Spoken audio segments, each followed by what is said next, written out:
Snow fell in slow, uncertain spirals, like ash searching for something to cover. Inside the field hospital, a lantern burned low. Its wick stuttered with every breath of wind that slipped through the seams. The air smelled of blood, smoke, and thawing canvas. Lieutenant moved between stretchers with the silent grace of exhaustion. She no longer counted the wounded.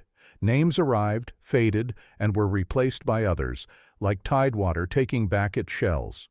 Claire Morgan. Near midnight, the door flap burst open. 2 medics carried in a soldier wrapped in mud and ice. His dog tag flashed in the lamplight. Hayes, William, Corporal. They laid him on the last cot. His pulse trembled under her fingers, a weak rhythm arguing against the cold. "Stay with me," she murmured. The soldier's lips moved, one word, barely air. "Evelyn?" The name lingered. She pressed gauze to the wound and stitched while artillery pulsed far away, each blast folding the night in half. When the others left, she stayed, watching frost collect in his hair, hearing her own heartbeat answer his. By dawn, the snow had stopped. Claire sat beside him and began a letter in her careful, school-taught hand. "Dear Miss Evelyn Carter, your fiancé was brought to our unit, severely injured but alive. He's strong, still fighting. He asks about you in his sleep." She paused. The words looked fragile, almost hopeful.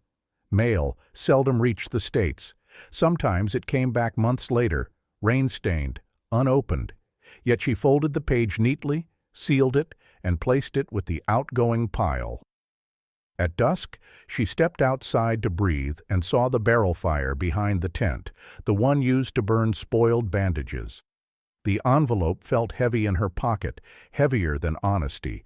She held it over the flame, watched the corner darken, curl, ignite. The ash drifted upward, white on white.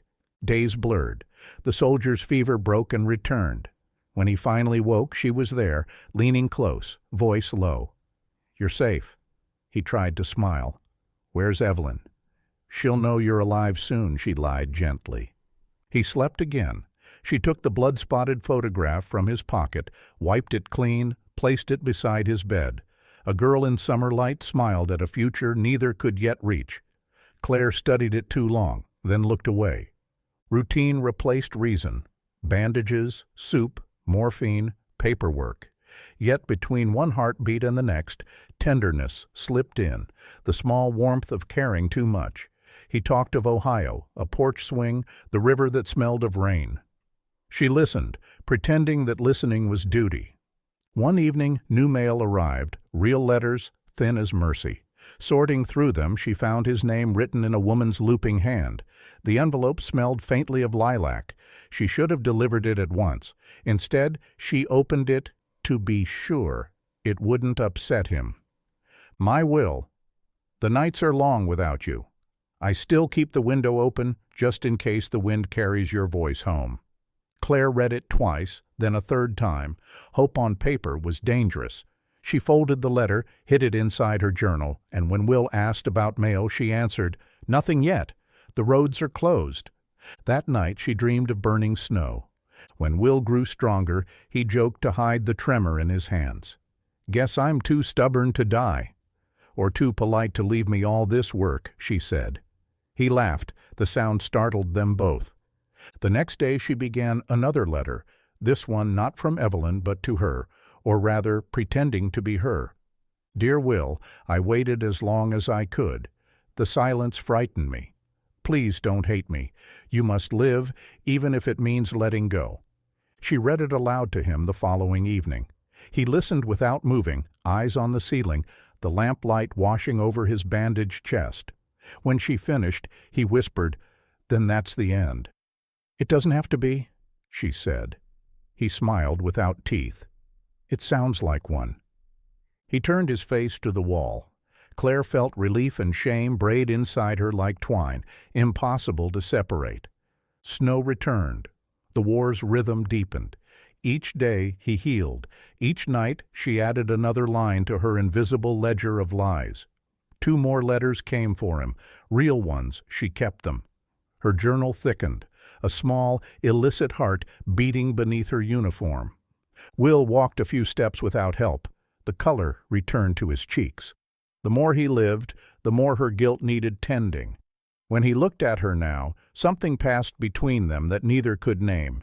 It was not love yet, but it wanted to be. One night the horizon blinked white, a shell fell short of the ridge, the ground leapt, the lamp shattered. "Down!" she shouted. Canvas split, dust rained, someone screamed. She threw herself across him, shielding what she could. The silence afterward was louder than the blast. "Are you hurt?" "Just awake." "Good. Then we move." They stumbled outside into chaos, snow and fire sharing the same wind. Trucks burned, men shouted, flares hissed like dying stars. She half carried him toward the ridge where the evacuation convoy waited. Flames consumed the tent line behind them. The journal lay somewhere inside, or maybe not. She could no longer tell. "Leave it!" he yelled when she hesitated. "It's nothing," she lied again. They reached the truck as the last siren wailed. She pushed him aboard, climbed after, and collapsed beside him. The engine lurched forward. The camp folded into distance, a smear of orange fading into the snow. Inside the rattling truck, Will's head rested against the metal frame. His eyes found hers, dazed but certain. "You saved me twice," he said. She wanted to answer, and ruined myself once, but only whispered, "Try to sleep." Through the rear canvas she watched the fire shrink until it became a single trembling point, like a candle remembering what it once was. In her lap the journal still lived, edges singed, letters intact. Truth, it seemed, burned slower than lies. The convoy crawled through the dark like a wounded animal, wheels grinding over ice, engines coughing through the mountain air. Men sat in silence, each guarding a private noise inside their heads. Claire sat beside Will, her hands still trembling, though the cold had nothing to do with it. He drifted in and out of sleep, murmuring the name she had erased. Evelyn. The syllables fell like snow, soft, unstoppable. She reached for the canteen at her feet, poured a little water into his mouth, brushed the frost from his collar. "Rest now," she whispered. He tried to smile. "You're still here. Until they make me leave." The truck lurched over a crater, jarring them both. Somewhere ahead, headlights smeared the fog, ghostly halos that came and went. Claire looked at her reflection in the glass, the face of a woman who had crossed too many lines to find her way back. She pressed her palm against the journal in her coat, feeling the edges of the hidden letters, the tiny weight of what she had chosen to carry. When the truck stopped at dawn, they unloaded near the frozen river, Field Depot 9, or what was left of it. Medics barked orders. Steam rose from mugs of coffee that tasted of metal and ash. Claire helped Will down, steadying him as if every stumble might undo the life she had saved. "Still cold," he said, half smiling. "Cold means you're alive." They found him a cot inside a canvas tent that smelled faintly of disinfectant and rain. Outside she washed her hands in a basin of melted snow, watching the water bloom red, then clear again. A courier shouted over the wind, "Mail pick-up! Last run before the bridge freezes!" Claire froze. In her pocket lay the unsent letter she had written, the one that told him to forget. She could give it to the courier now, send it into the world like a confession she hoped would never return. Instead, she tightened her fist and turned away. "Tomorrow," she told herself. "I'll decide tomorrow." That evening, Will sat up long enough to watch the sunset smear pink across the snow. "It's strange," he said. "I keep thinking the color looks like home, but it doesn't feel like it." "Home changes," she replied. He looked at her. "Do people?" "Not as much as they claim." He studied her face a moment longer, then said softly, "You look tired." "So do you." "Then we match." She smiled, and for the first time it didn't hurt. Days passed. The front stabilized. Orders came to move the recovered men south. Will would be transferred within a week. Claire read the memo twice, heart tightening around each word. She told herself that distance might absolve her, that once he left, the lies would dissolve into the air between them. But the thought of him gone, alive, grateful, and unaware, felt worse than guilt. One night, unable to sleep, she opened the journal by lamplight. The pages smelled of smoke. She unfolded one of Evelyn's letters, the handwriting steady and sure. I know you're out there, Will. Every day I walk by the river and whisper your name to the water. It doesn't answer, but I like to think it carries the sound to you somehow." Claire read the words aloud, barely moving her lips. Then she imagined him hearing them, not from the woman who wrote them, but from her own mouth. The thought made her dizzy. What harm could there be in kindness, even borrowed kindness? She stood, crossed the tent, and sat beside his cot. The lamp painted both their faces gold. "Can't sleep?" he asked. "Neither can you." She took the folded page from her pocket. "I found one of her letters. It must have been delayed." His breath caught. "You're sure?" She nodded and began to read. Her voice was steady, quiet, a bridge over everything she could not undo. He listened, eyes half closed, tears sliding into his hair. When she finished, he exhaled a sound that was not quite a sob. "She still believes in me," he said. "She does. Then maybe I can start believing again, too." He reached for her hand, held it for a long moment, then drifted back into sleep. Claire stayed where she was, his fingers still curled around hers. The letter trembled in her lap. She could feel the ink of Evelyn's hope staining her skin. She didn't pull away. Morning brought more orders, more movement. Trucks lined the road again, their engines rumbling like distant thunder. Claire was assigned to accompany the wounded to the coastal base.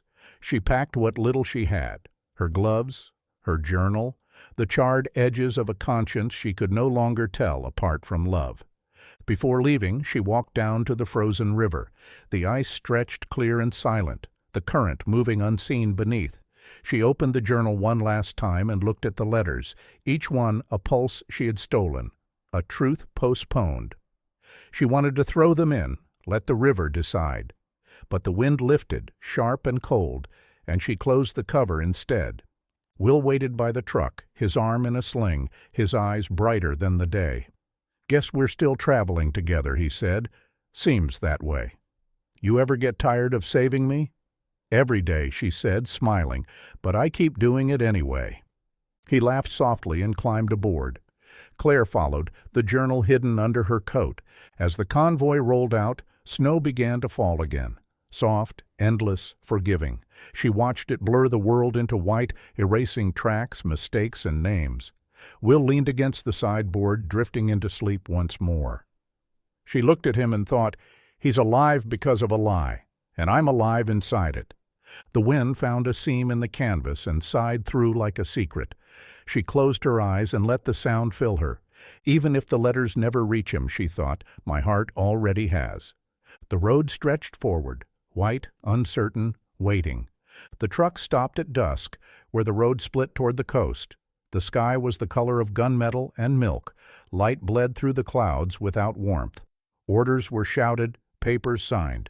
The men who could still walk shuffled toward the mess tent. Those who couldn't were carried.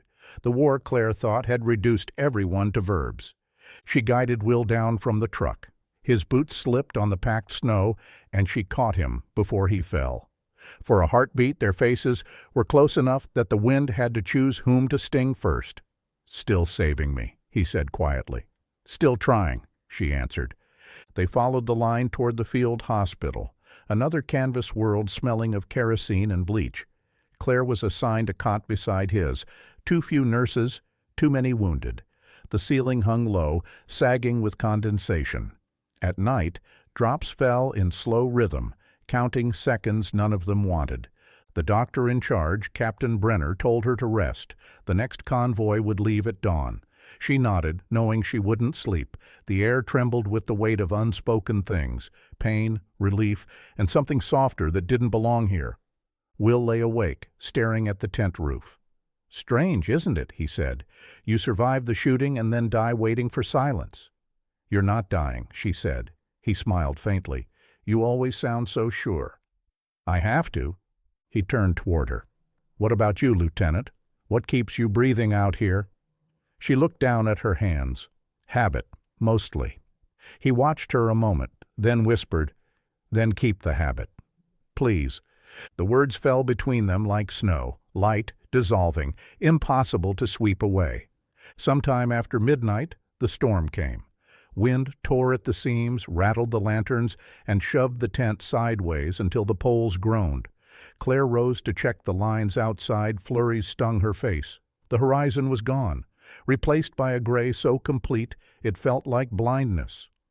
She pulled the flap closed and turned back, only to find Will sitting up, the blanket around his shoulders. "Couldn't sleep," he said. "The wind sounds like shells."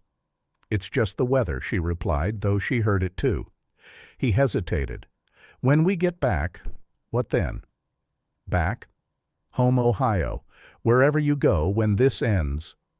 She searched for an answer that wouldn't crumble in her mouth. "I don't know," she said finally. "Maybe I'll keep working. Maybe I'll forget." He studied her. "I don't think people like us get to forget." A long silence followed. The storm howled, shaking loose a few flakes of frost that fell onto the blanket between them. She brushed them away, but one melted against his wrist, leaving a tiny, perfect drop. Reflexively, she covered it with her palm. Neither moved. "Thank you," he said softly. "For what?" "For staying human." She almost told him that humanity had a cost, that she was already paying it. Instead, she said, "Go back to sleep, Corporal." He obeyed, but his hand stayed under hers until his breathing evened out. At dawn, the storm broke. Pale sunlight spilled across the frozen valley, turning the snow into something too bright to look at. Trucks were warming up, engines rumbling, men packing their few belongings, tin cups, photographs, the bones of luck. Claire folded her coat, checked her instruments, and slipped the journal into the inner pocket, close enough to feel its weight with every breath. Captain Brenner called her name. "Morgan, you're assigned to the hospital ship leaving at noon. Take whoever's stable enough for transport. We're thinning out the line before the next push." She nodded. "Corporal Hayes?" "On your manifest." She felt the sentence settle inside her like a stone dropped into deep water. No splash, just depth. "Yes, sir." Will limped toward her a few minutes later, leaning on a crutch fashioned from a rifle stock. "They say we're heading south." "To the coast." "And you?" "I'll be there." His smile was small, almost shy. "Then I guess I'm in good hands." The convoy moved again, slower this time, the snow thawing into mud. They passed villages reduced to blackened frames, bridges folded into rivers, hills that looked asleep beneath their scars. Claire sat near the tailgate, watching the landscape roll backward. Each mile felt like another layer of her life being stripped away until only the lie remained, clean, simple, unforgiving. When they stopped for fuel, she walked to the riverbank. The water here was free of ice, running dark and quick. She opened the journal, stared at the letters, and considered the mercy of losing them, but her fingers refused. She closed the cover and pressed it to her chest. Maybe guilt was all she had left to keep her warm. A shout came from the road. Time to move. She climbed back aboard. Will reached out a hand to help her up. Their eyes met, and for an instant she saw what life might look like if neither of them owed anyone an apology. Then the engine growled. The world lurched forward, and the moment passed. The road wound south for hours, a gray ribbon cutting through fields of white. Every so often the convoy slowed for craters, for wreckage, for memories that refused to stay buried. Claire watched the blur of trees pass like ghosts rehearsing an old dance. Beside her, Will dozed, his head tipped against the wall of the truck, his lips moving faintly around words she couldn't hear. When the truck stopped again, it was night. A naval hospital ship waited at the dock, its hull black against the frozen sea. Floodlights painted the snow gold, and the air smelled of salt and oil, two scents that never quite agreed. The medics moved quickly, loading stretchers, checking names. Claire helped Will down the ramp. His breath came in visible clouds. Each one disappeared before it reached her. They boarded last. Inside, the corridors hummed with the promise of safety. Clean sheets, running water, the illusion of normalcy. Claire showed Will to a bunk near the infirmary. He sank onto it, shoulders easing as if the ship itself had taken his weight. "Feels like we made it," he said. "You did." "And you?" She hesitated. "I'm still catching up." The ship's horn sounded, a low, aching note that rolled over the harbor and vanished into fog. The deck shifted beneath them. War was behind them now, at least in distance. Later, when the lights dimmed to night mode, Claire walked the narrow passageway toward the deck. The air was cold, clean, sharp enough to taste. She leaned on the rail, staring at the horizon where sky and water met in perfect indifference. In her pocket, the journal seemed to pulse with its own heartbeat. She pulled it out, flipped through the pages, and stopped at the first letter, the one she had forged months ago. The ink had bled slightly where her hand had trembled. She read it once more. It still sounded like kindness trying to disguise itself as courage. She wondered if Evelyn would forgive her, if Will ever could. The sea gave no answer, only the steady sound of water against steel. Footsteps approached behind her. Will. He moved carefully, one hand on the railing. "Couldn't sleep?" she asked without turning. "Neither could you," he said. They stood side by side, watching the dark water slide past. "You ever think about what comes next?" he asked. "All the time." "And?" "I keep hoping I'll find something worth staying for." He looked at her, the wind lifting a strand of her hair across his face. "Maybe you already did." She turned then, really turned, and for a moment the distance between duty and desire vanished. But she stepped back first. "You need rest, Corporal." "Yes, ma'am," he said softly, and went below. In her cabin she sat on the edge of the bunk, journal open on her knees. Around her the ship creaked and whispered, alive with the sound of moving forward. She took out one of the real letters, the ink still bright, the paper smelling faintly of flowers that no longer existed Evelyn. The name alone was enough to make the walls tilt. She thought of burning it, of letting the ash drift into the sea, but she couldn't bring herself to destroy something so pure. Instead, she tucked it between the forged pages, binding truth and lie together like prayer and sin.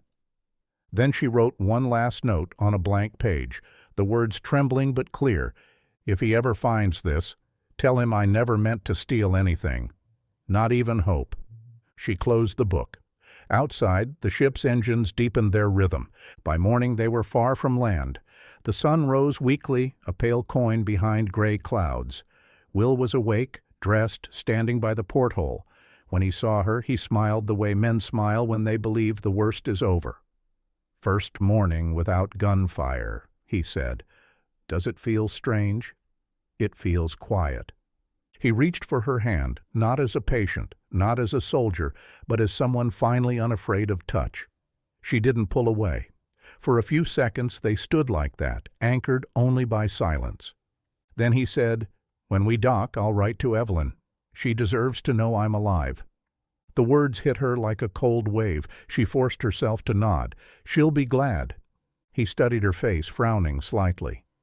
"You okay?" "I'm fine," she said. "Just tired." He didn't press.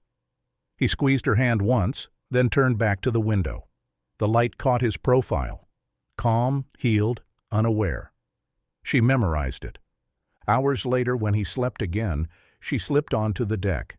The horizon was empty except for the thin line where sky met water. She opened the journal for the last time. Pages fluttered in the wind. Truths, lies, love, all the same weight. She tore out the forged letters, held them over the rail. They danced for a second in the salt air, then vanished into the gray below. The real letters she kept, pressed flat between her palms. They belonged to him, but giving them back would ruin the fragile peace he had built. She would carry them instead, quietly, until he no longer needed them. Snow began to fall, thin flakes dissolving on the sea. She watched until her fingers went numb, then closed the book and whispered into the wind, "Even if the letters never reached him, my heart already has." The ship moved on, cutting through water the color of old memory. Behind her, the horizon folded in on itself, erasing everything except the faint echo of forgiveness. The ship slid under a gray morning and into a harbor whose cranes looked like patient iron birds. It was the first American shoreline Will had seen since before the snow, before the tent, before the voice that kept him alive. On deck, he stood with his hand on the rail, breathing the mingled scents of diesel and salt as if they were proof. Beside him, Claire watched the city gather itself out of fog. Hills rising like a promise no one had signed. The band on the pier played too brightly for the hour. Flags moved in an obedient wind. A priest made the sign of the cross over the gangway. Somewhere a woman cried the way good news makes you cry, like grief that remembered how to stand. "California," Will said, as if the word were a shoreline of its own. "San Francisco," Claire answered. "Letterman Army Hospital up in the Presidio. Trees, fog, stairs. You'll hate the stairs." "I'll be grateful for them," he said, and smiled in the careful way men smile when they suspect joy is fragile. They disembarked into applause designed for someone else. Nurses shepherded the wounded one direction, clerks another, orderlies everywhere at once. Claire kept close without seeming to. Will walked without making her earn it. A boy in a blue cap offered him a paper cup of coffee. It tasted like tin and a future that wasn't ready yet. Letterman had corridors that turned like thoughts you couldn't finish, and windows that held the Golden Gate as if it were a painting hung for morale. The city's fog seeped through the casements with the politeness of a guest who refuses to leave. Will learned the schedule. Vitals at dawn, physio after breakfast, an hour on the parallel bars, while a sergeant with a ruined shoulder told jokes no one could repeat in church. He learned the weight of a crutch, the sound it made on tile, the way pain could be negotiated like an armistice. Never signed, always observed. Claire moved in a different orbit. Admissions at 7, wound checks at 9, afternoon rounds that carried her from bay to bay like a tide. By evening she belonged to no one but exhaustion. Yet they found each other anyway. In the pause by the stairwell where a draft lived, in the alcove with the vending machine that only sold gum, under the eucalyptus whose leaves rattled like thin applause. "Still here," he would say. "Still here," she would answer, and the repetition felt like a password for a door only they could see.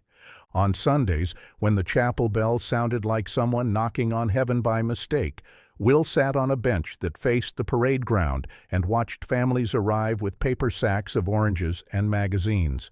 Sometimes a woman would hurry past, find a man in uniform, and fold herself into his life as if she'd never left it. He told himself he didn't look for Evelyn's face. He told himself many things and chose the kindest one each time. One afternoon, a Red Cross volunteer set a card table between the beds and handed out stationery. "Write someone," she said. "Write no one. It helps either way." Will stared at the blank page until the lines began to rise like ridges on a map. He wrote, "Dear Evelyn," and stopped. The word had a taste. He tried again. "Dear Eve, I am alive. If this finds you, forgive me for saying it so plainly. There isn't poetry left in me that doesn't smell of antiseptic. I thought you were gone. I believed it because I had to. If you aren't, and if any part of our porch in summer still exists." He tore the page neatly down the center, then again, as if precision could make the act gentler. When Claire came by with charts, he was already sweeping the pieces into the bin. "More physio?" she asked, pretending not to see. "More walking," he said. "If I keep moving, I don't have to invent a past." They did laps of the corridor. The fog pressed its cool palm against the window. Streetcars sighed below the hill like animals at rest. Will's gait steadied. His breath learned a calmer music. On the fourth lap he said quietly, "Thank you for staying." "Habit," she said, because habit had become a safer word than love. Also, stairs. He laughed, and it felt like rain finding an old riverbed. Nights were longer than the days were wide. In the dark ward, you could hear men bargaining with dreams, some for mercy, some for a second chance to be brave, some for sleep without winter in it. Will woke 3 times, unaware he was speaking until the sound of his own voice pulled him back. Evelyn. The syllables landed on his pillow and dissolved there, leaving only breath and the slow apology of his heart. One of the orderlies, a boxer whose nose had taken more positions than a general, taught Will how to climb stairs without making it an argument. "Up with the good, down with the bad," he said, "same as life." So Will climbed, 2 floors one week, 3 the next, until the hospital roof became a place he could claim. From there, the city looked like a rumor told by fog. The bridge threw its red thread from shore to shore. Ships slid in and out with the discretion of old money. Claire joined him when she could, her coat too thin, her posture the kind that won't let a person collapse even when no one's watching. "If I stand still long enough," she said, "I can feel the floor of the ship under me again." "I feel snow," he answered, "cold on the inside." "Does it ever leave?" "I don't know," he said. "Maybe it melts into whatever comes next." "What if what comes next doesn't want it?" "Then we keep it," he said, and surprised himself by taking her hand. She let it be taken. Wind worried the hem of her skirt. Gulls wrote white parentheses in the air. In rehab he met men who taught him the shapes grief can take. One decorated his crutch with the names of baseball teams until the wood looked like a season. Another polished his boots every morning, not because anyone would see them, but because dignity hunted small reasons. Will learn to measure good days by what hurt less, not by what didn't hurt at all. He made a friend, Private Ed Russo from Stockton, who claimed he'd come back from worse and insisted they try the diner off Lombard for pie when the sergeant wasn't looking. They did, and the cherry tasted like a secret you were allowed to keep. Back at the ward, a radio hummed softly on the nurses' station. News from a world that had never learned to whisper. Elections, a movie opening on Market, a baseball score that made the orderly curse softly and grin. Anyway, Claire's name was called to the phone. She returned with a look that said she would not be leaving this hospital for at least 3 more months. "Staffing shortage," she said. "Lucky us." "Lucky me," Will answered, and the honesty of it made both of them find something else to look at. If suspicion existed in those weeks, it wore a coat of gentleness. It came not as question, but as absence. Moments when Will felt a space where a letter should have been, a silence that looked like handwriting. He touched his pocket and remembered a photograph scrubbed clean of blood. He watched the mail cart wobble past, bundles tied in rough twine, red-stamped envelopes that announced their failure with institutional shame, returned to sender. He thought of fate as a clerk with ink on his fingers, sorting hope into bins labeled "Too late and try again." On a wet morning the fog lay so low it could have been another floor you might climb to. Will walked the corridor alone, one careful foot before the other, and paused by the administration window where the mail sacks slept between runs. The canvas looked tired in the way old sails look tired, creased with distance. A sergeant behind the glass stamped forms with the finality of judges. No one spoke his name. No one called out Hayes and held up an envelope like a rescued bird. He told himself that was fine, that it was over, that endings were a kind of mercy. That afternoon the chaplain stopped by, a gentleman with eyes like rain on blacktop. "We're having a service," he said. "Small. For thanks, or for what passes for thanks?" "Maybe next time," Will said automatically.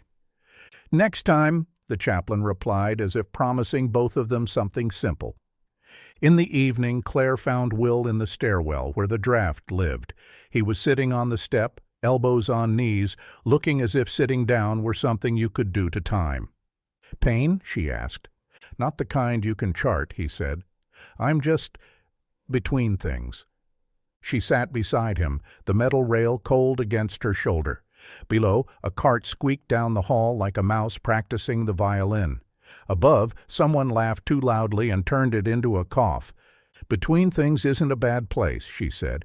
"It means both sides are still possible." "What if both sides are wrong?" "Then we invent a third," she said, and for a long moment they let the silence be wise. Outside, the eucalyptus rattled its thin applause. Night arrived not with darkness, but with a change in temperature you could taste. Will stood, offered Claire his hand, and together they climbed, up with the good step by stubborn step, toward a roof that smelled like fog and decisions. He did not know it yet, but the world had already begun to tilt. A letter he would never expect was somewhere on a desk it didn't belong to. A friend from a previous life was somewhere on a train rehearsing the name of a city he hadn't seen in years. Suspicion was coming. Not with horns or banners, but with the quiet, relentless gait of a fact that has waited long enough. Rain came in from the Pacific and draped itself over the Presidio like a wet coat. The hospital windows fogged at the corners, and the eucalyptus hissed as if the trees were keeping a secret they couldn't hold any more. Will's crutch clicked a metronome down the corridor. The floor shone with that institutional shine, clean, exact, unforgiving. Claire walked beside him with the practiced half-pace of a nurse who has learned to live in the space between someone's next step and their next thought. "Feels like the world forgot to light the day," he said. "It'll remember," she answered, though the sky didn't look like a quick learner. They reached the stairwell where the draft lived. Somewhere below, a cart squeaked a stubborn, familiar note. Somewhere above, a radio murmured the weather as if knowledge could keep anyone dry. Will set the crutch against the rail and flexed his hand, opening and closing it as if it belonged to a story he hadn't finished telling. "Pain?" "Only the kind that prefers rain," he said. Then, after a beat, "I wrote a letter in my head last night. Didn't send it because I didn't write it anywhere real." "To Evelyn," Claire said gently. "To the person I was when she knew me," he answered, and gave her a half-smile that preferred not to be seen. He was doing laps alone after lunch when the past walked in wearing a damp service jacket and a grin that had outlived bad odds.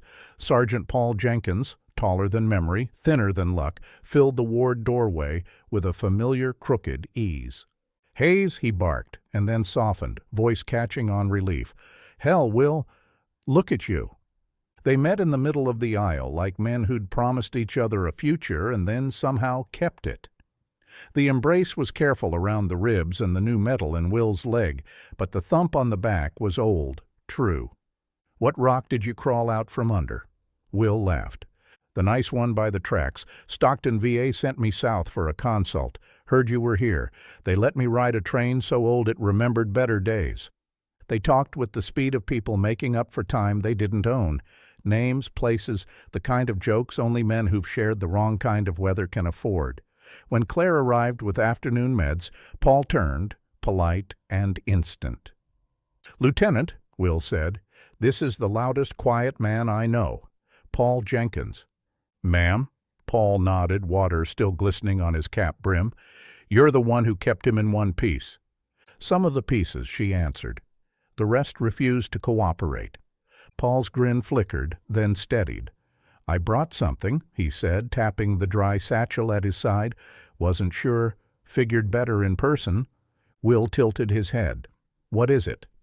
Paul's eyes slid to Claire, then back to Will. "Later," he said softly, "when you've got a minute to sit without the army watching." The sentence hung in the air and sounded like weather changing 2 towns away. They found a bench in a quiet alcove that looked down over the parade ground. The rain had thinned to a patient mist. Claire finished rounds and, after a hesitation she didn't let show, drifted toward the window's far end where she could look out and still hear. Paul placed the satchel on his knees and unbuckled the strap. Inside lay a canvas pouch, stamped with the indifferent red of bureaucracy. "Return to sender. Insufficient address." Will felt something lean forward inside his chest. "Got assigned to help traffic a backlog at a depot near Pusan before they shut it down," Paul said. "Bags and bags of the stuff, letters that went nowhere and kept going there. Your name jumped out, not once, not twice." He eased the pouch open. Envelopes, some wrinkled by weather, some still crisp, all bearing the same careful hand. Evelyn Carter. A few had penciled notes in the margin from harried clerks. APO rerouted, unit dissolved, verify recipient. The top one was sealed, pristine, like a dare. Will looked as if the bench had become unsteady. "Where? How?" "They were in a bundle headed for archive. Would have slept there forever. I signed them out under deliver to recipient if found. Figured you counted." Paul's eyes held his. "I don't know why they didn't reach you. War's a bad postman. But I know the shape of a woman's handwriting when it refuses to give up." The pouch waited between them, the size of a loaf of bread, the weight of another life. "Open it," Paul said, softer. "Or don't. I'm not here to tell you where your heart belongs." Will didn't move. The rain ticked the glass like a clock reconsidering its job. In the reflection, he saw his own face and a ghost of who'd once stood next to it. Evelyn, porch swing, summer dress, unmailed season stacked in a canvas throat. He lifted the top envelope. The flap was clean, the glue still obedient after all that time. Inside, paper whispered. He unfolded it and watched the lines become a voice. My Will, I sent a letter last week and will send another next week. The radio says your unit moved east. Every morning I open the window and let the cold in so I won't forget you're somewhere it matters. Mama says I talk too soft these days. I told her I learned it from your letters, how the truth arrives without shouting. I love you. I am waiting. Evelyn. A sound escaped him that wasn't sob and wasn't laughter. Something bent, something unbent. He read it again, then a second. The third stayed under his thumb like a held breath. Across the alcove, Claire's palm found the window frame and pressed there until her hand ached. The world beyond blurred and came back into focus. Blurred and came back, like a confession rehearsing its courage. When Will finally spoke, his voice was raw silk. She never stopped. Paul nodded once. Looks like she built a bridge out of paper. And I burned it without knowing, Will whispered, and the bench didn't feel like a place to sit anymore. Claire crossed the distance she'd been avoiding and rested her hand lightly on the back of the bench, the only part of him she could touch without breaking. You don't have to read them all now, she said, calm as triage. You can breathe first. He turned to her. In his eyes was the slow dawning of an arithmetic that refuses to lie. But you told me. He caught himself, gentle even in suspicion. Mail was broken. You said, maybe next week. It often was, she said, and heard how true and insufficient the words sounded when asked to stand alone. Paul cleared his throat, tact wearing a uniform. I'll give you two some air. He rose, squeezed Will's shoulder once, and left with the graceless grace of a man who knows when a room should be bigger. They sat in a silence that did not want music. The envelope edges aligned themselves under Will's thumb. He didn't look at Claire when he asked, if these were out there, all this time, why did it feel like nothing ever came? The truth, I kept them, stood up inside her like a person in a crowded room raising their hand. She felt its shape, its weight, its unarguable pulse. And still, the world chose rain, her mouth chose weather. Sometimes the letters arrived to the wrong place, she said quietly.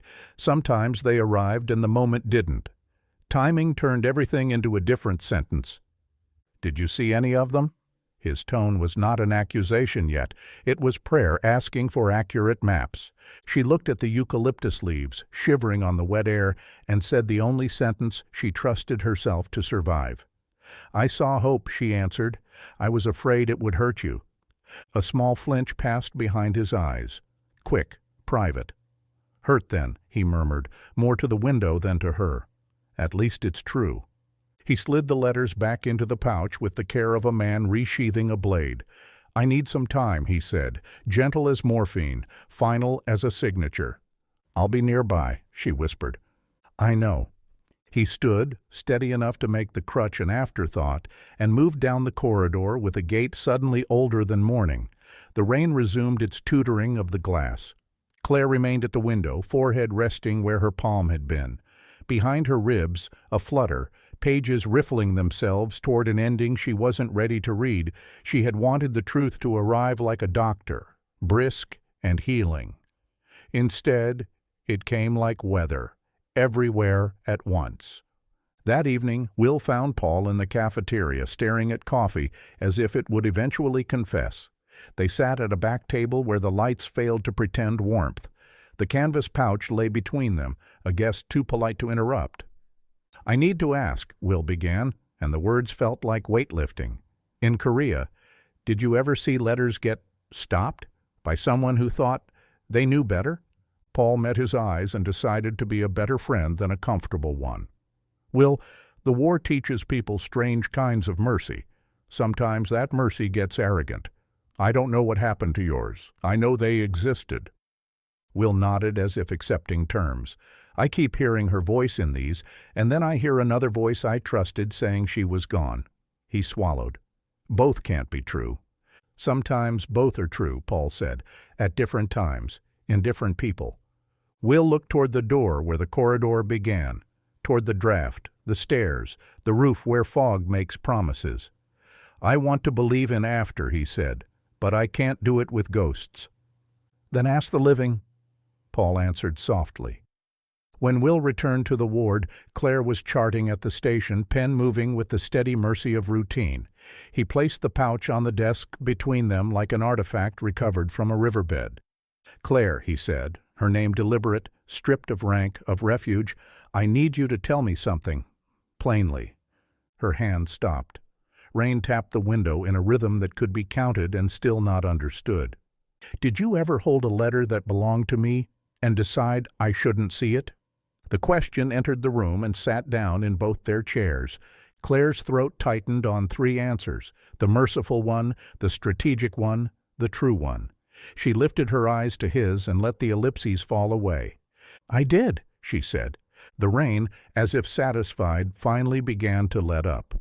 The rain stopped by dawn, but its echo stayed, dripping from the eaves, sliding down the glass like sentences that refused to end. Claire sat at her desk long after Will had gone, her pen still hovering above the same unfinished line. The ward was quiet except for the slow tick of a wall clock and the hiss of the radiators, tired from fighting the chill. She felt neither cold nor warm, only hollow, as if the night had pulled something out of her and hadn't returned it. She replayed his question again and again. "Did you ever hold a letter that belonged to me and decide I shouldn't see it?" The way he said decide. It wasn't anger, it was exhaustion, a verdict already written. When she finally stood, the corridor was empty. Fog pressed against the windows like an uninvited guest. She walked the length of the hall once, twice, trying to breathe through the weight in her chest. Then she turned back toward the ward and froze. Will was there, standing by the window at the far end, coat thrown over hospital blues, the canvas pouch hanging from his hand. He must have been waiting. His crutch leaned forgotten against the wall. He didn't look broken, only older, like someone who'd traveled too far to believe in arrivals. "Couldn't sleep?" she asked, her voice smaller than she intended. "I read them," he said quietly. "All of them." Claire nodded. She had no right to surprise. "They were ordinary," he went on. "Not poems, not miracles, just small pieces of a life that kept breathing without me." He looked at her, and his voice softened. "And all that time, you sat next to me. You read to me. You told me I was still worth something. I believed you, Claire. That's the cruel part. I really believed you." She took a step toward him. "I never wanted to hurt you." "Then why does it feel like you took my hands and taught them to forget what they were reaching for?" The question landed between them like the last drop from the roof, small, final. "I thought she had given up," Claire said. "When you were dying, I needed to give you something to hold. Hope, grief, anything but silence. You wouldn't have made it if you'd still been waiting for her." Will's eyes flickered with something that looked almost like pity. "So you killed her for me, paper by paper." Her breath caught. "I saved you." "Maybe both are true." He turned toward the window. The morning light found his reflection pale and uncertain. "You said once that letters can arrive at the wrong time," he murmured. "But this feels like one that was never meant to be sent." "Will," he raised a hand, not in anger, just a boundary. "Don't. I'm not ready to hate you, and I'm too tired to forgive you." She watched him limp away down the corridor, the echo of his steps fading like a retreating heartbeat. For the next few days, they spoke only when duty demanded it. Numbers, medications, charts. The air between them became professional again, but professionalism had never felt so personal. Claire did her rounds, but her hands trembled when she changed his bandages. Will endured his therapy, but his eyes no longer searched for her in the room. Paul stopped by once more before returning north. "You two all right?" he asked carefully. Will shrugged. "We're learning new definitions of that word." Paul handed him a slip of paper. "Forwarding address. Evelyn. in case you ever need to write." Will stared at the handwriting. It was simple, practical. No perfume, no flowers, just the neat certainty of someone who still believed the mail would do its job. He folded it, slid it into his pocket, and said nothing. That night, Claire saw him on the roof again, the fog curling around him like breath. She went up without knowing why. The air smelled of eucalyptus and salt. The bridge lights glimmered through the mist like a row of candles, refusing to die. He didn't turn when she approached. "I thought about writing her," he said, "just to see if she'd answer. But what would I even say? I'm alive because someone lied for me? Or I loved someone else because she told me you stopped loving me first?" "You could tell her the truth," Claire said softly. He laughed, quiet, bitter. "I don't know what that word means anymore." She stepped closer. "Then start with me. Ask what you need to ask." He faced her then, eyes raw from sleeplessness. "Did you love me, Claire? Or did you love the version of me that needed you?" "I don't know," she whispered. "Maybe they were the same." He shook his head. "They weren't. One was real, and one was the reason I got out of that bed." "And which one do you hate more?" He didn't answer. The fog thickened, swallowing the question. They stood in it until the cold forced them apart. Weeks passed. Orders came through. Will was cleared for discharge. He would return to Ohio, to family, to a life that no longer fit, but still waited. Claire received her own transfer. Germany, the Army's newest hospital near Frankfurt. The timing was bureaucracy's gift. 2 exits, 1 silence. On his last day she found him packing. The canvas pouch lay empty on the bed. The letters were gone. "Where will you go?" she asked. "Home," he said, "whatever that means." "Did you write her?" He shook his head. "No, I think she earned peace. Maybe I can too." He looked at her then, really looked. "Claire, I don't know what to do with what you gave me. You lied, but you stayed. You saved me. But you took something I can't get back. I keep thinking there's a word for that, but I don't know it." "Maybe the word is love," she said, voice trembling, "the kind that breaks before it can bloom." He reached out and touched her face, not as forgiveness, but as farewell. "Take care of yourself, Lieutenant." "Will—" "Don't," he said gently. "Let this be the last letter we never send." He picked up his bag and left the ward. Claire stood in the doorway long after the echo of his footsteps had faded. The fog swallowed the city again. The clock ticked. The world moved on. That evening she walked to the pier alone. The sea was calm, the sky colorless. She opened her journal, the same one that had survived snow and fire, and tore out the empty pages at the back. The letters were gone. Will had taken them, or maybe time had. It didn't matter. She dipped a page into the water, watched it darken, soften, drift away. Then another and another. When she reached the last page, she paused. On it she wrote a single line. "Even lies, when born from love, still leave a shadow that looks like hope." She folded the paper, pressed it to her lips, and let it go. The tide took it without judgment. Somewhere beyond the horizon, a train would be crossing the Midwest plains, carrying a man who couldn't decide whether he'd been betrayed or spared. Somewhere else, a woman would stand on a pier and wait for the water to forget her name. Both of them would be right. The train angled east under a pale winter sun. Farm fields spread like folded quilts, rivers dark and patient in their beds. Will watched the country assemble itself through the window. Barns with paint tired of pretending, water towers naming towns that didn't need reminding, a sky wide enough to make small hurts honest. Somewhere under all that distance lay Ohio, and beneath Ohio lay the version of himself that had left and not returned. He carried one bag and a quiet no one asked about. The canvas pouch was gone. The letters were not. They had chosen a shelf inside him where shame and gratitude slept back to back, uneasily. When the conductor announced their approach to Dayton, he folded his hands like a man who had practiced prayer and learned respect for silence instead. His father's truck smelled of oil and winter apples. Mr. Hayes drove without comment for the first 5 miles, the way Midwestern men honor what can't be said. Snow lined the ditches like pages turned down to keep a place. "You look thin," his father said finally.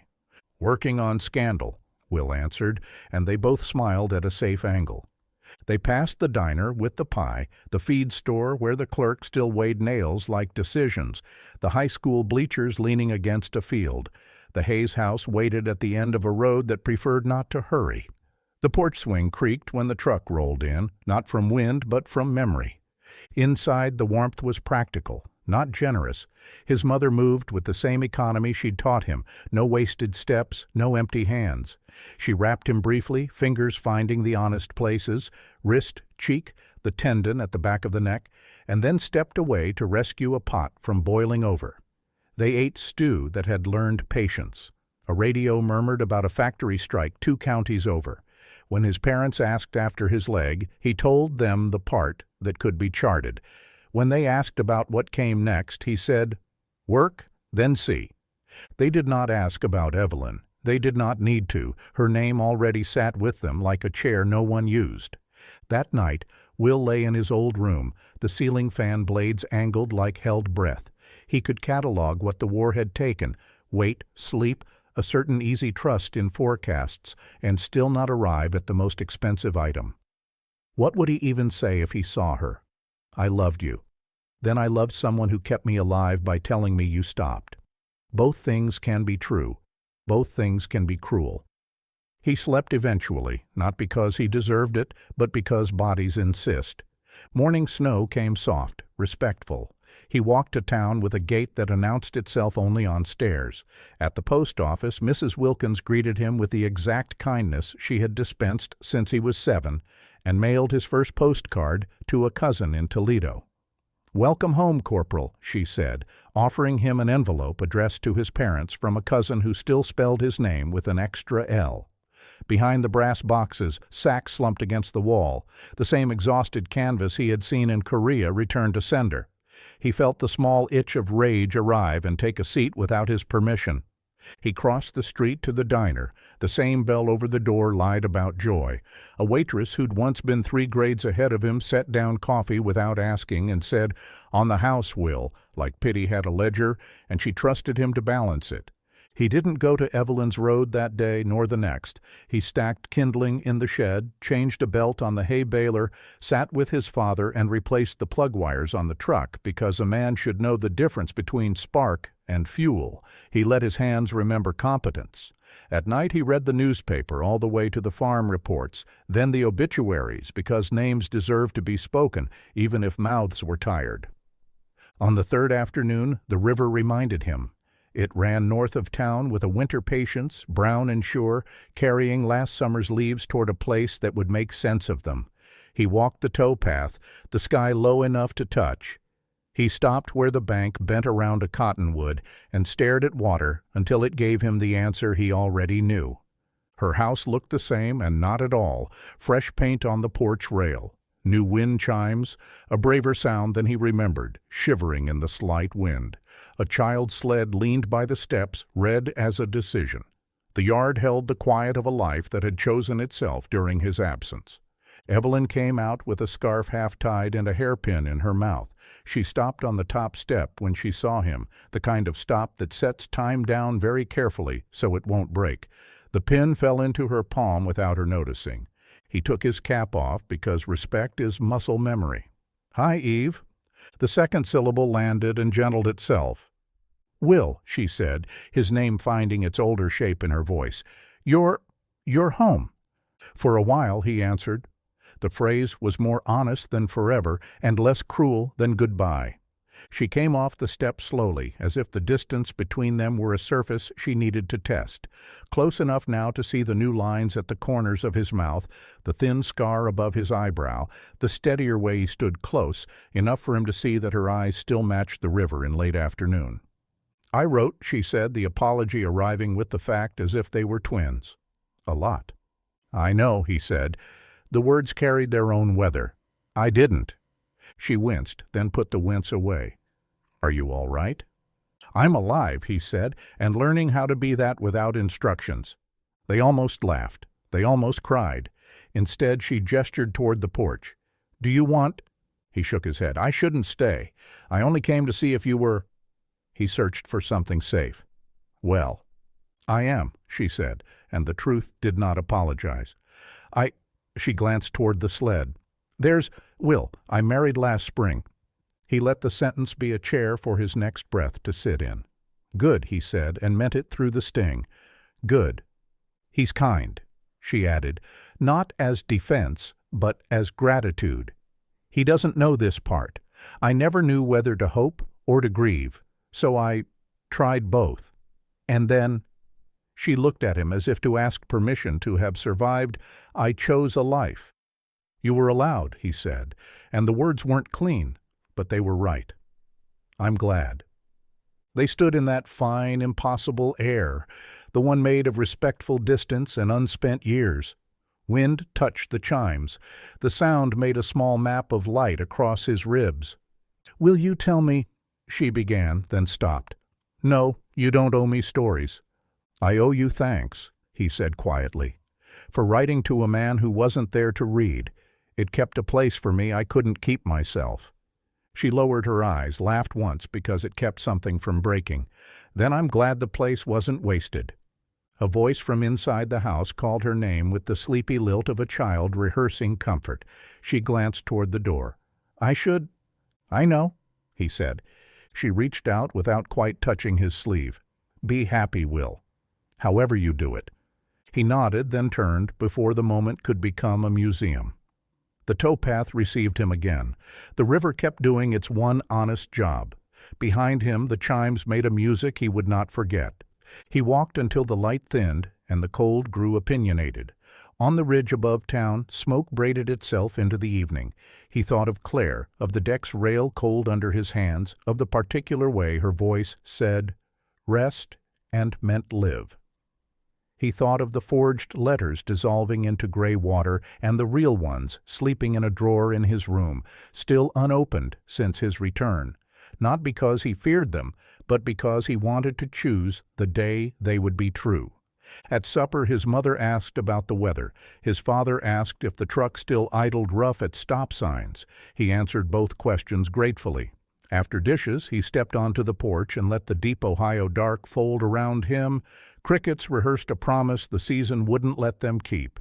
He leaned on the rail where his younger hands had learned patience and said, to no one and to someone, "Thank you for saving me," and let the pronoun remain plural.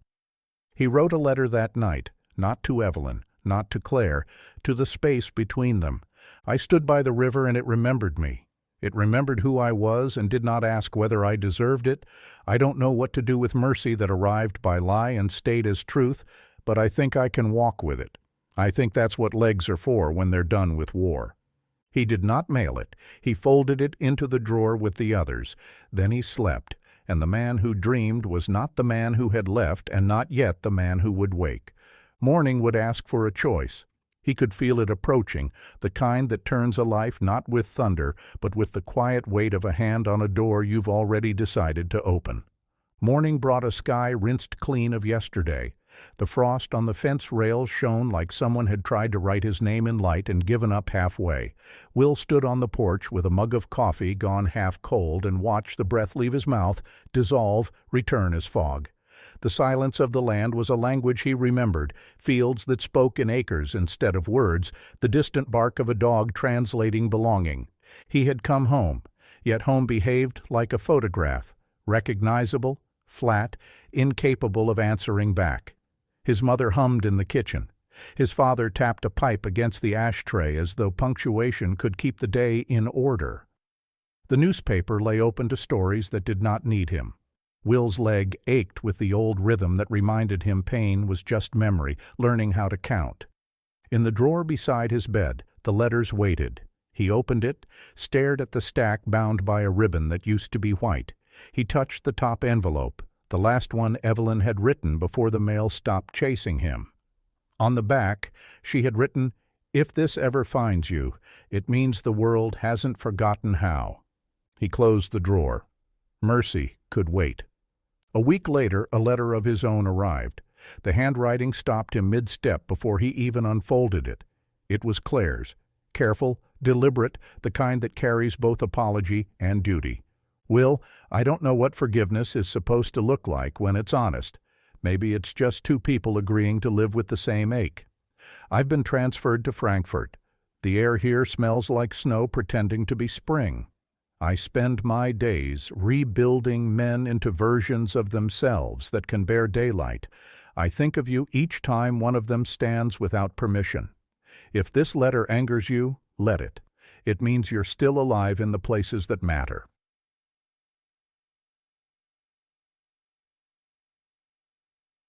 Claire. He read it twice. The page smelled faintly of antiseptic and sea travel. A smudge near the bottom could have been a fingerprint or a tear. He decided it was neither.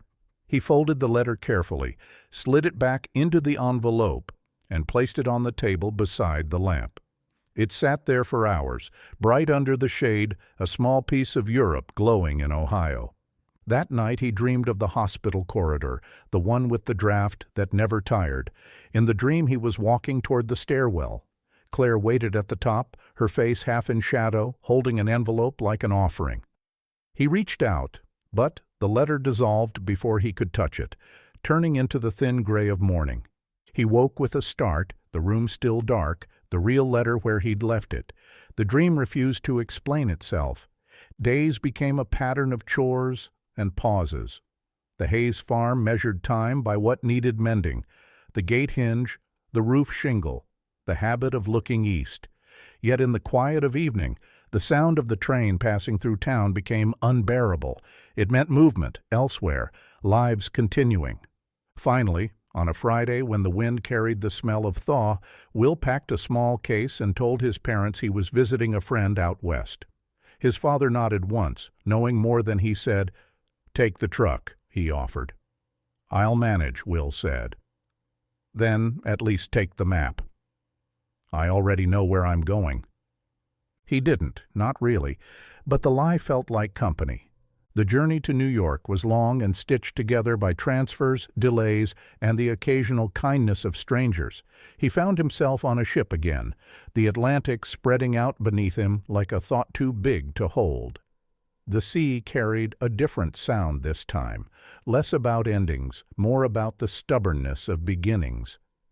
When Frankfurt appeared, gray and orderly, he felt the same dislocation he had felt in San Francisco, the sense that land could still look foreign even after you'd run out of oceans.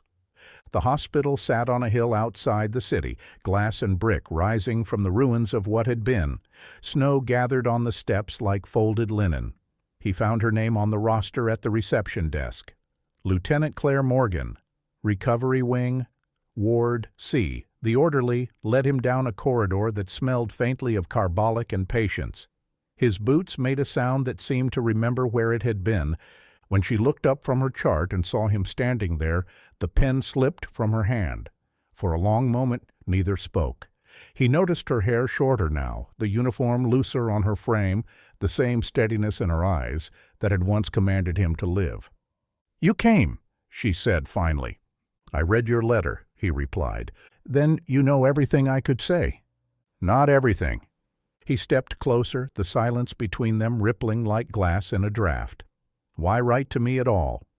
"Because silence started to feel like cowardice," she said, "and because I didn't know if you'd ever stand in front of me again." He searched her face for anger, found only exhaustion and something quieter, an ache that looked a lot like love stripped of pride. "I went back to Ohio," he said. "She's happy. She has a family. That's good." Claire nodded slowly. "And you?"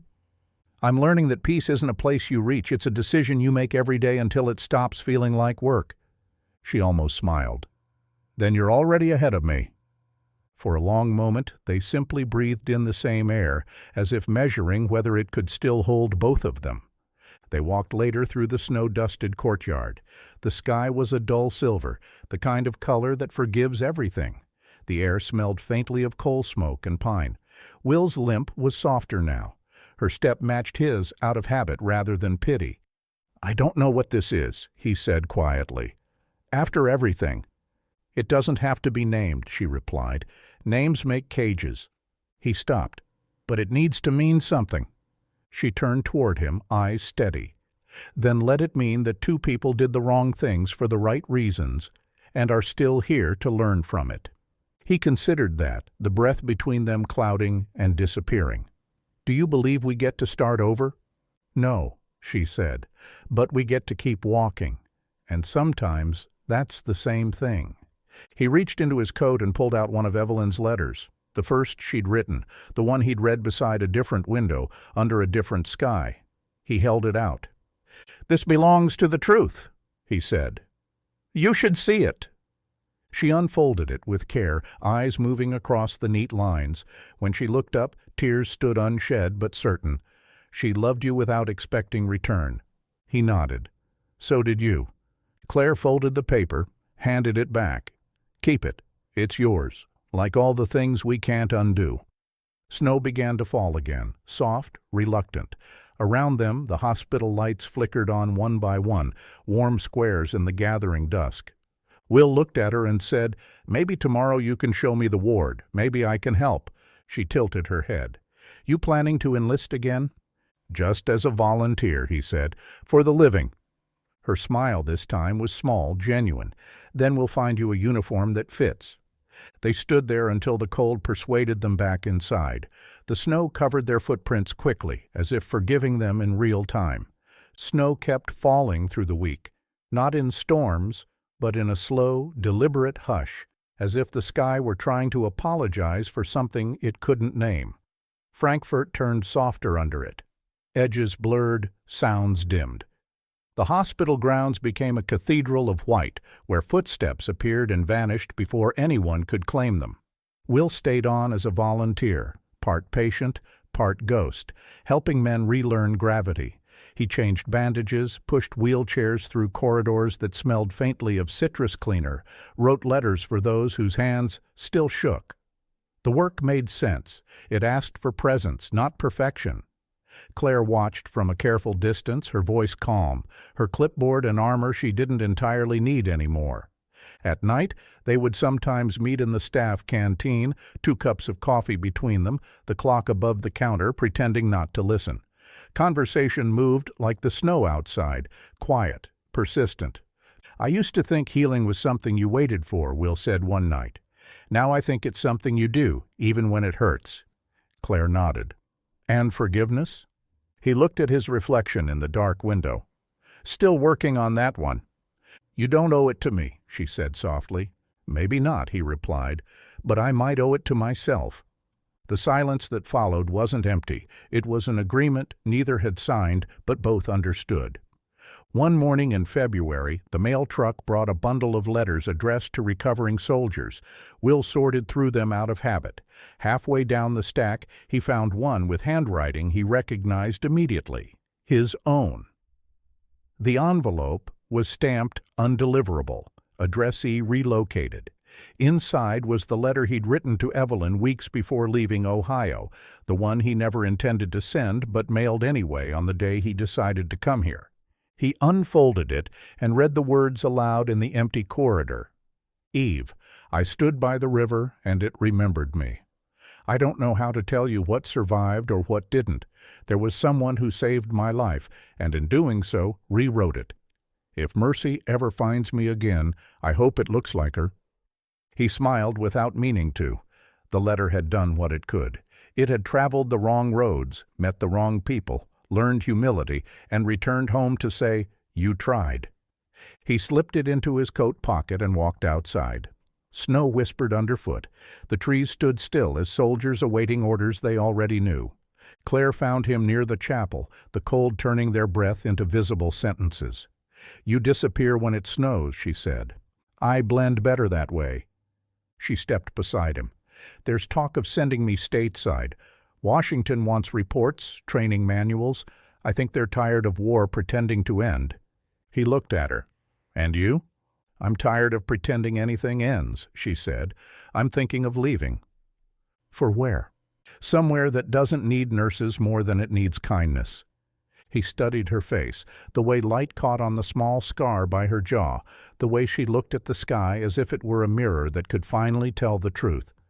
"Maybe you should stay until the snow melts," he said. "Why?" "Because I don't know who I am yet," he said, voice steady. "And you're the only one who ever saw both versions."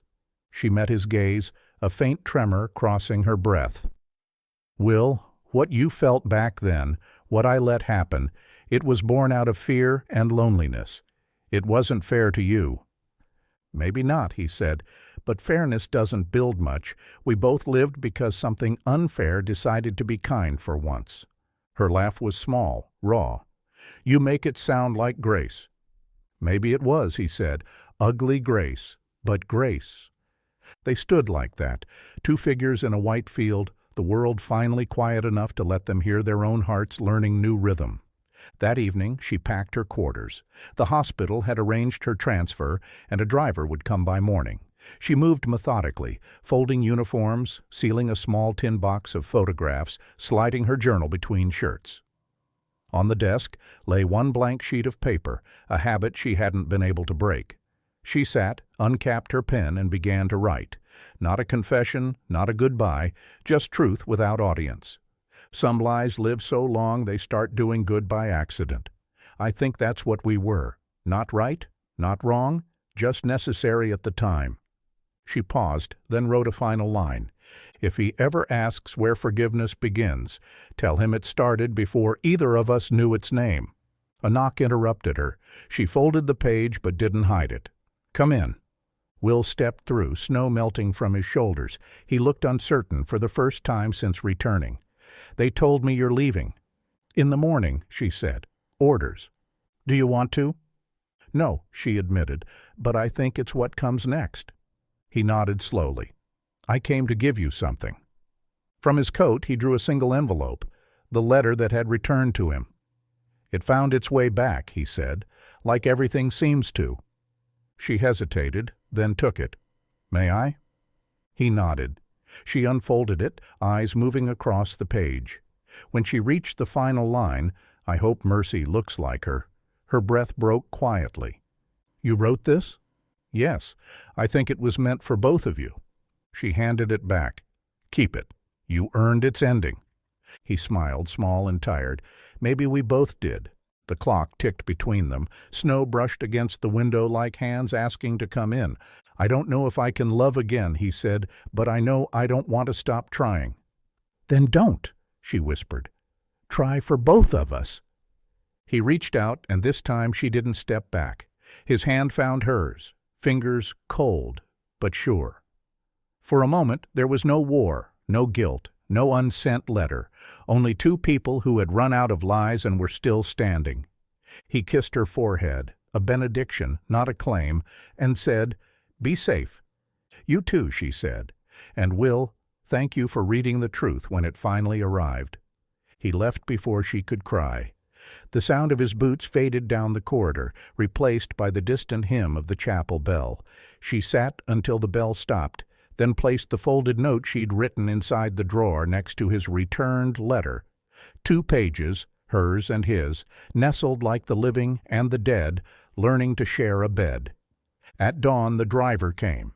The snow had melted just enough to reveal the dark earth underneath, soft and forgiving. Claire stood by the truck, one hand on the door handle. Will appeared on the steps of the ward, coat unbuttoned, hair still damp from washing. Their eyes met across the courtyard. No waves, no promises, just the understanding that some stories end not by closing, but by staying open long enough to let the light in. As the truck rolled away, the wind carried her scarf loose from her neck. It fluttered once, caught on the railing beside him. He reached out, held it, felt the warmth fading from its threads. For a long moment he simply looked at it. Something once hers, now his, lighter than forgiveness.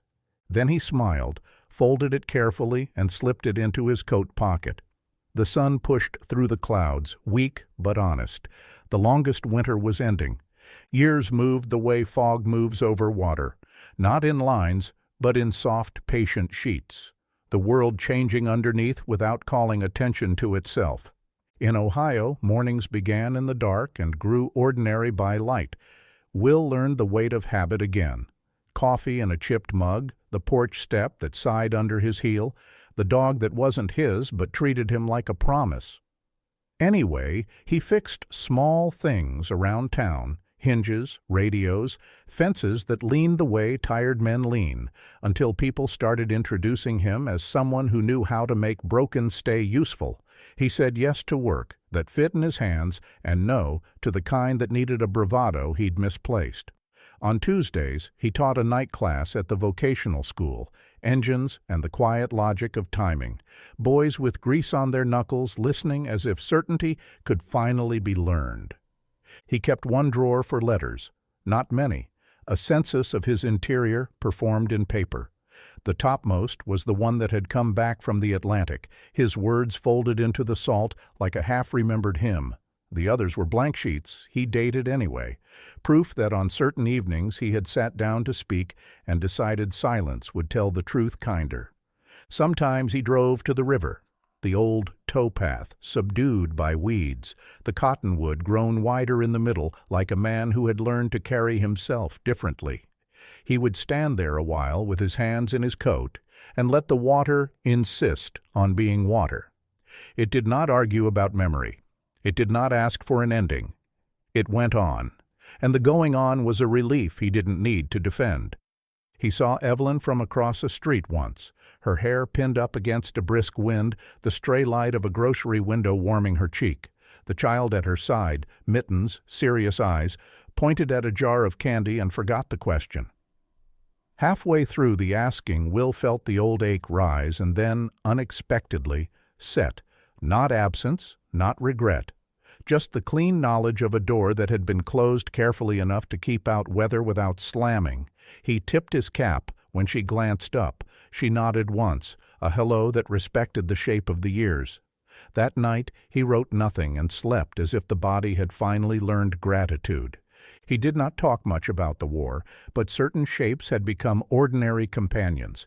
The tilt of winter light across a barn roof, the way the stove's enamel kept the heat honest, a whistling kettle that refused to be dramatic. On the worst days, his leg remembered before he did. A tug at the tendon near the scar, a quiet protest in the joints. He would sit, stretch, count backward from a number that had never failed him, and the pain would agree to become past again. Sundays he attended a church that liked hymns more than sermons. The choir sang thinly and well. The preacher was modest about heaven.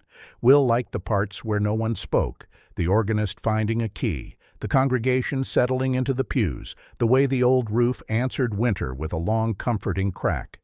After the service he lingered on the steps, talking weather with men who had planted and harvested since before he could remember. No one asked for stories that cost too much to tell. No one made him choose between gratitude and grief. He took his coffee with too much sugar and shook hands with a sincerity that had nothing to prove. Evenings, he read. Not the books people keep around to impress a future guest. Just paperbacks with spines softened by other hands, lines underlined by pencils that had measured different winters. Sometimes he fell asleep in the chair, the lamp left on, the dog deciding that his boots were a better pillow than whatever the manufacturer had intended. He dreamed less. When he did, the dreams were not about fire. They were about small errands done correctly. A tide of chairs set upright in a hall before anyone arrived, a window latched against a storm that changed its mind. A voice at the end of a corridor saying, "Rest and meaning live." He would wake and spend a minute not moving, letting the dream leave the room by the same door it had entered. He kept a scarf in his coat pocket. It had belonged to a winter that had ended gently, the threads still remembering the warmth of someone else's breath. On nights when the wind made a shape of itself under the eaves, he would take it out and unfold it once, no ritual, no theater, and then put it back. Objects can refuse to be proof. They can simply be company. News traveled the way it always has in small places, through a gas station clerk with a reliable memory, a barber with a calendar for a conscience, the post mistress who corrected addresses with maternal accuracy. From these sources, he heard, out of order and without urgency, the inventory of a life he did not live. So-and-so moved to Cincinnati. The factory added a second shift. The mayor's boy learned the trumpet. A blizzard remembered a year it had missed and came late. He was happy for all of them, and for none of them. Happiness, he'd decided, could be a neutral weather. You didn't have to own it for it to be near. The vocational school asked him to take an extra section in the spring. He said yes, and that March he stood at the board drawing clean diagrams of timing chains, how each tooth needed the humility to meet the next tooth exactly where it was. He watched boys with hair combed with ambition and girls who had learned to outthink condescension. He told them that engines didn't care about apology, only correction, that a fix was honest when it held in motion, not when it glowed on the shop floor. Nobody laughed. It wasn't a laughing truth, but they nodded the way people nod when someone has described the weather inside their ribs. At the end of term, a student named Nora brought him a small gift, an old wristwatch that didn't work. "We found it at the Flea," she said, tone neutral with teenage dignity. "Maybe you could make it tell time again." He opened the back with the patient tenderness of a man unafraid of what metal remembers. A spring had jumped its seat.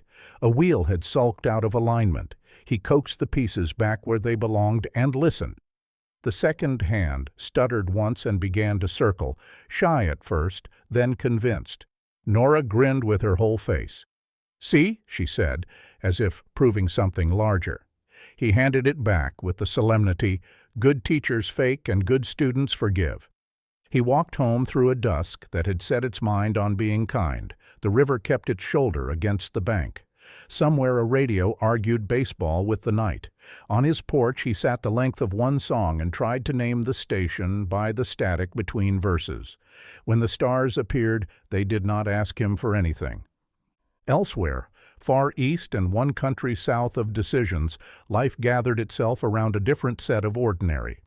Claire rented a room above a bakery in a town on the French coast where the salt leaned into every surface. Mornings arrived with the measured thunder of kneading and the crisp mercy of bread breaking.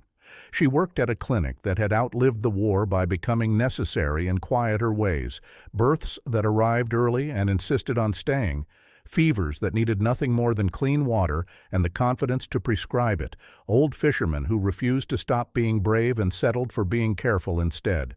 Her French learned her in return. She spoke it with the humility of someone who had addressed too many bodies in the universal language and wanted, finally, to be a student of particulars. She kept a notebook she no longer called a journal. She called it observations, tides and their honest arithmetic. The way gulls map wind by refusing to pretend wing beats are always required, the sound a wooden door makes when it decides to forgive the hand that once slammed it. On Sundays, she walked the seawall and let the Atlantic argue gently with stone. Some afternoons, she wrote letters for others, at their dictation, love declared with a shy back turned to the room, apologies shaped in careful nouns by men who had straightened their caps before asking her to spell their regret. She never signed her own name at the bottom. She did not need to be present in order to be kind. At night she slept beneath a window that believed in air. Sometimes she dreamed of a hospital roof smelling of eucalyptus and fog, of a stairwell where a draft lived like an old friend, of a scarf loosed by wind and caught by a hand that had earned the right to keep things. The dreams asked nothing of her. They only visited to make sure the past had learned to be gentle. She wrote fewer letters. The ones she sent contained only news that did not harm. The lemons came late, but arrived bright. Madame Roux's grandson has begun to sing. I have learned how to fix a hinge without waking the house. The ones she did not send were dated and folded and set aside with the respect owed to unchosen paths. Her handwriting slowed, as if time itself were making room between each word for breath. When winter thinned into the idea of spring, she took the night ferry to an island no longer at war with anything but rain. She walked the cliff path and let the wind turn her hair into a flag that meant no country. At the highest point, she sat and counted the intervals between the lighthouse's forgiveness of the dark. The sea below practiced permanence. On the way back to town, she passed the post office, a small room with a bell that rung the same for miracles and junk. In the window, a notice in a tidy hand. Avis, courrier restitué, années précédentes, returned correspondence. Previous years. She almost continued on. Habit, mostly. Exhaustion, partly. But the bell at the door had decided to know her name. It rang anyway. Inside, a woman in a cardigan the color of weather smiled with unsentimental kindness. "Madam Morgan," she said, reading the label on a neat stack bound by twine. "It seems the sea remembered where to put these." Claire did not touch them yet. She didn't have to. She could feel their shape from where she stood, thin, ordinary, powerful as a tide. "Some were lost in transit," the postmistress said, arranging the stack as if adjusting a heartbeat. "Archivists tidied the wrong shelf at the right time." Claire nodded once. "That happens," she said quietly. The bell, overhearing, agreed. She carried the bundle back into the street without opening it. Letters older than the weather, younger than forgiveness. Paper that had finally remembered its destination. The sky had chosen a clear afternoon for this. The light did not shout. It simply made everything the exact color of itself. And Claire, walking through it with a post-war tied under her arm, felt, for the first time in years, that the future might know how to listen. The bundle was small enough to fit beneath her arm, yet heavy in the way memory is heavy, without shape, without sound, but undeniably present. Claire walked back toward the sea, the streets of the town still wet from a morning drizzle. The air smelled faintly of yeast and salt, and every window she passed held its own small reflection of the world, like proof that existence, if patient enough, could be repaired. In her room the kettle began to hum before she even struck a match. She had left it that way, a habit from years in wards where small gestures mattered most. She poured herself tea she didn't want, sat at the narrow desk, and laid the stack of letters in front of her. The top envelope was familiar in an almost unbearable way. The dull beige of old stationery, the faint red of U.S. Army Postal Service, the number of a field hospital she could still name by heart. The return address, William Hayes, A.P.O., 356, San Francisco, had been written in a careful hand that still tried to look brave. The ink had faded, but the intent had not. She hesitated before breaking the first seal. Paper, like conscience, resists being disturbed after too many quiet years. "Claire, if this reaches you, it means I found courage in a language I don't speak anymore. I've spent the better part of these months learning how to fix things that don't want to stay fixed. Some of them are engines. Some of them are me. I don't know whether forgiveness is supposed to sound like anything, but the silence here feels different, like the world catching its breath, waiting to see if I'll answer. You told me once that mercy can be ugly and still be mercy. I'm beginning to think you were right." She set the letter down. Her hand shook not from emotion, but from recognition of herself in someone else's attempt at repair. She read another. "It snowed last night, the kind that doesn't stay. I stood outside long enough to forget which part of me still owed anyone an apology. You would have called it weather for beginnings I keep hoping the next morning will look like absolution." She smiled despite herself. "Still the poet you refused to admit you were," she whispered. The third letter was different, shorter, sharper, like someone trying to write before the truth could change its mind. "Claire, if I ever see you again, I don't want it to be for forgiveness. I want it to be because the world is small enough, at last, for kindness to find us both without asking who was right." She closed her eyes, the sound of the sea drifting in through the shutters. The tide was climbing, the wind reshaping its tone along the eaves. She let herself imagine him writing, lamp low, leg aching, every word a bridge built cautiously over distance. It wasn't longing she felt. It was gratitude, pure and unfamiliar. The kettle clicked off. She didn't rise.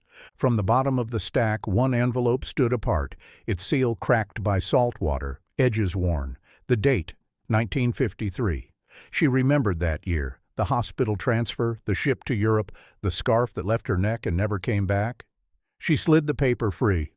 "Claire, I think the world wants us to believe that the opposite of war is peace. Maybe it's actually forgiveness, the quiet kind that doesn't announce itself. I've read enough of Evelyn's words to know she wished me happiness, and I know enough of yours to understand you wished me mercy. Somewhere between those wishes I found a way to keep breathing, If I never see you again, know that every calm morning since has sounded a little like your voice." She sat back. The window light fell across the page, and the ink gleamed faintly, as if remembering the day it first decided to exist. Outside, the sea was turning silver, the horizon thin as a thread drawn through the needle of evening. For a long time she didn't move. Then she took a fresh sheet from the drawer, the last in the pack, and began to write. "Will, you always looked for meaning where silence lived. I suppose that's what made you who you are. I no longer live among wounded men. I live among fishermen who call the ocean by its first name. Their hands are rough, their prayers short, but they understand tides in ways I never did. When I think of you, it isn't as the man I wronged, but as the one who taught me that care is its own language, and that even lies, when confessed, can bloom into truth if given time. If the sea is kind, it will carry this to you. If not, it will keep it for itself. Either way, you'll know." She folded it gently, addressed it to William Hayes, Dayton, Ohio, USA, and sealed it with the faint taste of tea on her lips. Then she carried it down to the post office. The same bell greeted her, unbothered by the passing of decades. "Only one?" the postmistress asked, sorting stamps by color. "Just one," Claire said. "It already knows where to go." She placed the envelope in the outgoing tray, turned toward the door, and stopped. "Madame Morgan," the postmistress called. "There's another name on the return ledger. A Mr. Hayes sent something months ago. The address was uncertain. It might still be in transit." Claire smiled faintly. "That sounds like him," she said, and stepped back into the wind. Across an ocean and 3 time zones, winter was rehearsing its exit. In Ohio, the thaw came slowly, the soil loosening under hooves, the first green insisting itself through frost. Will sat at the table by the window, sorting mail that had gathered in his absence, advertisements, bills, a newsletter from the school, and near the bottom, a foreign stamp, edges worn from travel. He turned it over, breath pausing the way it does when the past arrives in handwriting. From Claire Morgan, Saint-Lunaire, France. He didn't open it immediately.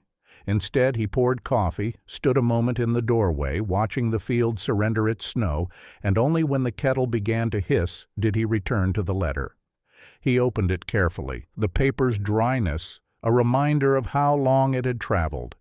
Her words unfolded into the room like a tide. He read slowly, letting each sentence find its place inside him. When he reached the end, "Either way, you'll know," he smiled. He looked out through the window where the light was the exact color of forgiveness, pale, undecided, but enough to see by. He reached for a pen, hesitated, then set it down. There was nothing left to add. The answer had already happened, somewhere beyond language. That evening he took a walk to the river. The current moved quietly under a pale sun, its surface holding the memory of clouds. From his coat pocket he drew the old scarf, the one the wind had delivered years ago. The fabric was soft now, worn thin by use.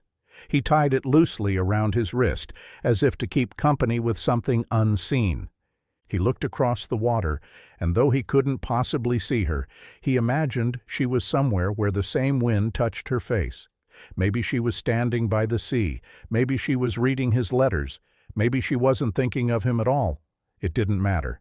Some connections don't need witnesses. They just need time. He stood there until the sky forgot its color and the first stars began to argue gently with the dark. Then he whispered, not to her, not to the river, but to the silence itself, "You reached me." And the silence, as it always had, answered in kind. The season settled into a rhythm so gentle it almost refused to be noticed. Spring arrived without ceremony, just the shy green of new things daring the wind to touch them. The river loosened its shoulders. Birds returned with a kind of certainty Will had always envied, and in the stillness between one day and the next, forgiveness, quiet, unadvertised, began to take root. He never told anyone about the letters. Not his parents, not the students who still called him sir out of habit, not the woman from the diner who left him extra sugar packets as if sweetness could be inherited. The letters were his private geography, proof that the world could still deliver something unexpected without demanding that he fix it. By summer, his limp had softened into rhythm. He would walk the long road toward the hills, hands behind his back, head slightly tilted as if listening to something that had forgotten how to speak. On those walks, he would think about the strange arithmetic of mercy, how two people could wound each other into becoming better. He never reached the answer, but the question had stopped hurting. On the porch in the evenings he wrote, not letters anymore, just sentences that knew how to breathe. A river forgets the name of every storm that feeds it. Mercy is only real when it no longer needs an audience. Some people enter our lives to teach us that love, at its best, is a quiet form of courage. He left the pages unnumbered. He wasn't building a story. He was building peace. Autumn came with its slow fire. The fields turned the color of old brass, the air heavy with the smell of burning leaves. The dog, older now, followed him everywhere, limping in a way that matched his own. They made a good pair, two creatures who had stopped pretending to be whole and found contentment in that admission. One evening the mail truck stopped at the gate. The driver waved and handed him a small envelope, foreign stamp again, faint handwriting he didn't recognize. Inside was a short note, unsigned, written in English, too careful to be native. Madame Morgan passed away last winter. She spoke of you often, kindly. A notebook was found among her things. She asked that it be sent to whoever understands silence best. We decided it must be you. The envelope also contained a thin book bound with twine. The cover smelled faintly of salt and ink. Inside, pages of small, neat handwriting dated patient. Observations, tides, weather, the color of the sea at dawn. Scattered between the entries, sentences that didn't belong to the ocean at all. He is alive somewhere, teaching things that require steady hands. Forgiveness has no address, but I send it anyway. When the wind changes, it feels like his voice, low, steady, refusing to demand. Will closed the notebook and held it against his chest. The weight was barely anything. Still, it felt like the final letter had arrived, one that didn't need to be read to be understood. That night he sat on the porch with the book beside him, the scarf around his wrist, and the wind moving through the grass in long, uneven sighs. The stars were dim, the kind that only reveal themselves after the eyes have stopped trying. He spoke to the dark as if it were listening. "You kept your promise," he said softly. "You turned silence into something kind." The words didn't echo. They didn't need to. The world absorbed them the way soil absorbs rain, quietly, thoroughly, without applause. In the years that followed, the world changed its uniforms again. Radios became televisions. Old battles turned into footnotes. People learned to say conflict instead of war because the syllables weighed less. Through it all, Will kept walking the same road to the river. The cottonwood still stood thicker now, its roots gossiping with the current. He never remarried. He never called himself lonely, either. Some lives are not built for noise. He had the work, the river, the silence, and inside that silence, her. Not as a ghost, not as regret, but as presence distilled to its truest form, remembered kindness. One winter, snow came early, hard. He fell ill for a week and refused the doctor twice before giving in. The man checked his pulse, asked how long the leg had been giving trouble, and finally said, "You've lived through worse." Will smiled. "That's the problem with worse," he said. "It keeps teaching you how to live." When the fever broke, he dreamt of a stairwell and a draft that smelled like eucalyptus. In the dream, Claire stood at the top, holding the same notebook. She said nothing. She just opened it, and instead of words, light poured out, soft, colorless, endless. It covered him, and the cold left. He woke with tears drying on his face and a calm so complete it almost frightened him. He rose, made tea, opened the window. Snow was falling again, slow and patient, the same way fog had once folded itself around a ship years ago. He thought of her walking along the seawall, the bell at the post office, the sea rehearsing permanence. He whispered her name once, not as a question, but as an acknowledgement. The kettle began to sing. The dog barked in its sleep. Outside, the light shifted, the kind of shift that feels like permission. Months later, neighbors found his porch chair empty, the scarf draped neatly over its arm. On the small table sat the notebook, opened to the last page. Only one sentence had been written in his hand, firm, unhurried, final. Forgiveness arrived quietly and stayed. The rest of the page was blank, but it didn't feel unfinished. The river moved nearby, steady as breath, carrying everything that needed carrying. Some said he passed in his sleep. Some said he walked out to the river and never came back. Both could be true. Either way, he had already gone where he meant to. And somewhere on the French coast, years later, a postmistress sorting unsent mail would find one envelope without a return address. Inside was a page torn from a notebook, the ink soft from travel, the handwriting almost familiar. There are no unsent letters anymore, only those still on their way. She would smile without knowing why, fold it again, and slip it into a new bundle marked "to be delivered," because the world, in its quiet mercy, still believed in arrival. The screen would fade to gray now if this were a film. A single note of piano, a river, a scarf fluttering once before the frame dissolves to light. Fade out,